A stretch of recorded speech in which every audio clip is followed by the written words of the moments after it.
Champions trophy ইস্যুতে ভারত পাকিস্তান দ্বন্দ্ব এখন অনেকটাই সমাধান হয়ে গেছে।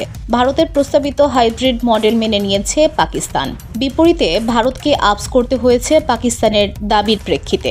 ভারতের মতো পাকিস্তানও আগামী 2026 টি-20 বিশ্বকাপ খেলতে ভারতে যাবে না, নিজেদের ম্যাচগুলো খেলবে শ্রীলঙ্কায়। এ বিষয়ে এখনও আনুষ্ঠানিক ঘোষণা না এলেও সিদ্ধান্ত একরকম নেওয়া হয়ে গেছে। এখন আইসিসির চূড়ান্ত সিদ্ধান্তের অপেক্ষা। তবে এর মাঝে ভারতের ম্যাচগুলো দুবাইয়ের পাশাপাশি কলম্বোতেও আয়োজন করার পক্ষে মত আছে পাকিস্তানের। অর্থাৎ হাইব্রিড মডেল হিসেবে দুবাইয়ের পাশাপাশি কলম্বোর নাম প্রস্তাব করবে পিসিবি, যেখান থেকে আইসিসি একটিকে বেছে নিয়ে চূড়ান্ত সিদ্ধান্ত জানাবে।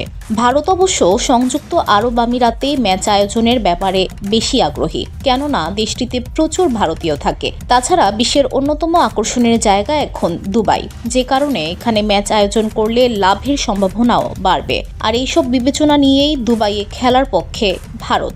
অবশ্য ভারতের দাবি মেনে দুবাইয়ের চ্যাম্পিয়ন্স ট্রফির ভারতের অংশ হওয়ার সম্ভাবনা বেশি। কাজেই গ্রুপ পর্ব সহ ভারতের পরবর্তী ম্যাচগুলো হবে এখানে, যে কারণে চ্যাম্পিয়ন্স ট্রফির আয়োজক হলেও ভারতের বিপক্ষে ম্যাচটি নিজেদের মাটিতে খেলতে পারবে না পাকিস্তান, এবং পরবর্তীতে ভারতে টুর্নামেন্টের সেমিফাইনাল ও ফাইনালে উঠলে সেই ম্যাচটিও পাকিস্তান থেকে সরে যাবে দুবাইয়ে।